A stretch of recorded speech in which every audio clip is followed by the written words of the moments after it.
This is India century. ये India की सदी है, not decade but this is India century. क्या ये बात हकीकत है? ये सदी इंडिया की सदी बनने जा रही है। इसके ऊपर कुछ सर्वे भी हुए हैं और रिपोर्ट्स भी शाया हुई हैं। न्यूयॉर्क टाइम्स कहता है, will this be the Indian century? World's largest democracy is now simply the world's largest everything. ये बात क्यों कही जा रही है? एक ख़ास पॉइंट वो आता है कि जहाँ पर दो कंट्रीज़ जो कि साथ साथ चलते हुए या आगे पीछे कभी होते हुए दिखाई देते हैं कि लगता है कि ये आगे निकल देंगे और अमेरिका के बाद अब यही इस सेंचुरी को आगे चलाएंगे। कि ये जो चीजें हो रही हैं ये हमारे बाप दादाओं पुरखों ने बहुत पहले की थी, हम तब से ऐसे ही हैं और आज तो ये हमारे लिए विंडिकेशन हो रहा है। एक भारतीय होने के नाते मुझे गर्व है इस बात का कि जो बात हम अपनी प्रथा से, अपनी परंपरा से, अपने विश्वास से नहीं डिगे। कि प्राइम मिनिस्टर मोदी का जो दौरा था अमेरिका, अमेरिकी या ग्लोबली तो ये समझा जा रहा है कि this was all about defence, everything is what defence defence defence. उससे पहले दो जो बड़े विजिट थे सेक्रेटरी ऑफ डिफेंस का एंड नेशनल सिक्योरिटी एडवाइजर का, वो दोनों भी डिफेंस से रिलेटेड हैं। जय हिंद दोस्तों, पाकिस्तान ब्रेकिंग न्यूज चैनल में आप सभी का हार्दिक स्वागत। पूरी दुनिया में एक चर्चा चल रही है कि कैसे भारत इकलौता दिन ब दिन तरक्की कर रहा है, जहां पर पूरी दुनिया आर्थिक संकट में है पर भारत की इकोनॉमी दिन ब दिन बूम करती जा रही है।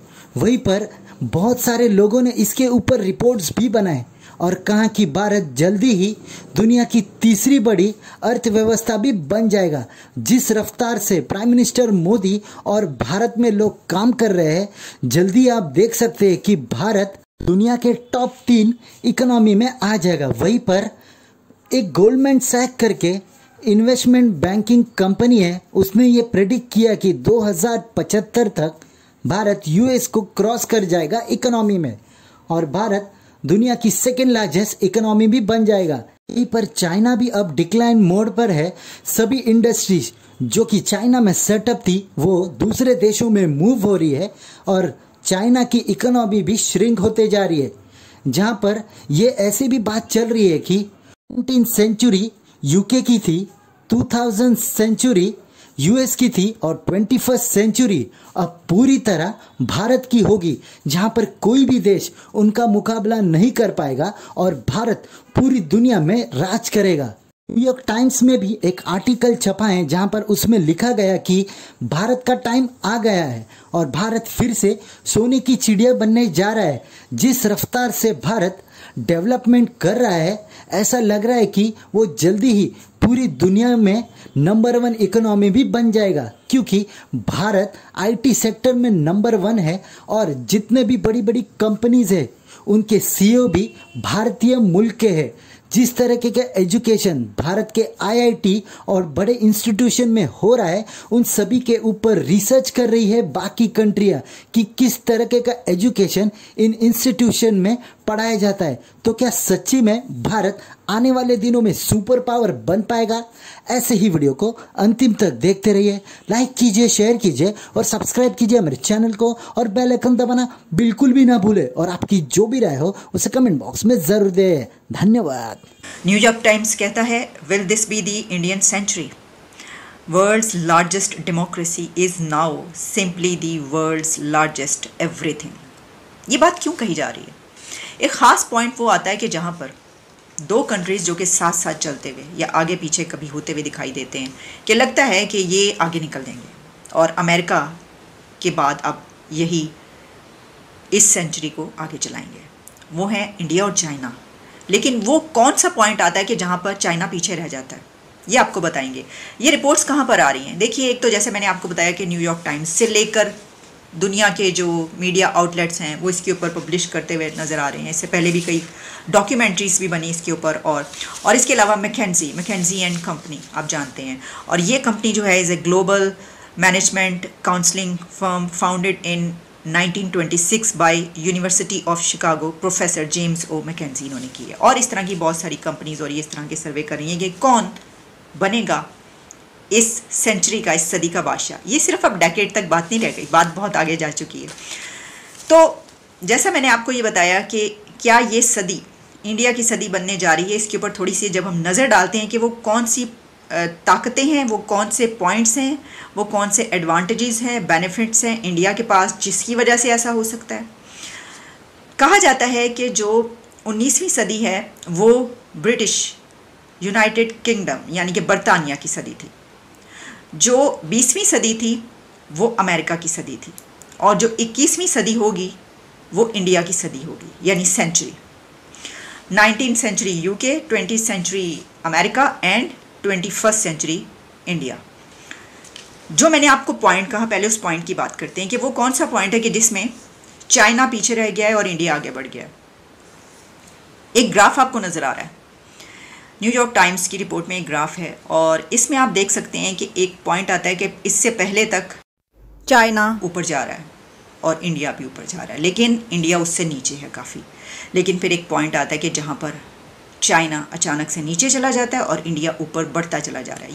लेकिन अगर आप देखें, अमेरिका की बात कर रहे हैं आप, तो यानी कि यूएस की जो अमेरिका के साथ जो प्राइम मिनिस्टर की जो विजिट हुई, it was a state visit, rare honour given to foreign head of the state.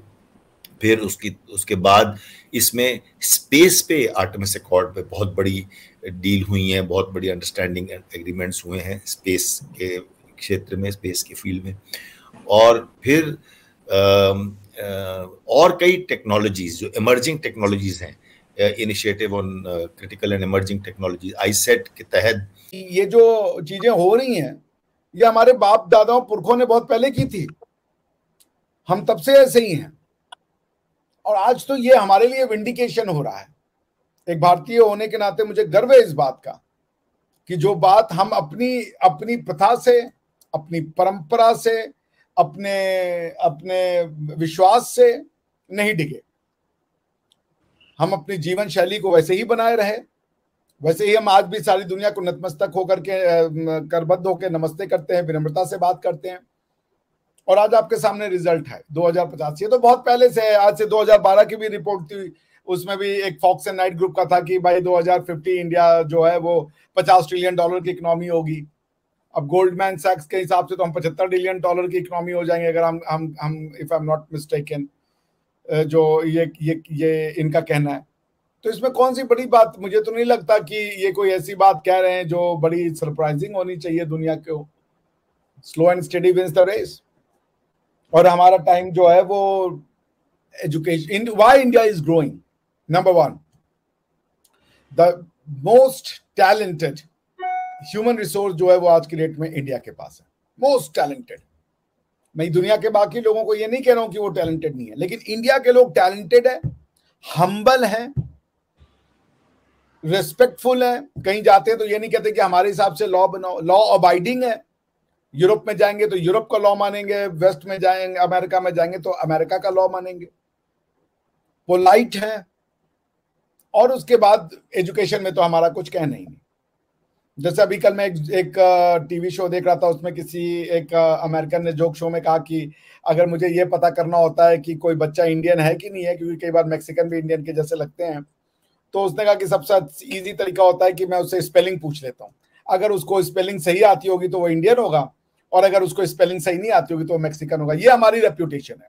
इस वक्त इंडिया की एक सबसे बड़ी पोटेंशियल या ताकत जो उसे मिल चुकी है वो है कि वो चाइना को सरपास कर चुका है अपनी पॉपुलेशन में। India is the most populous country in the world.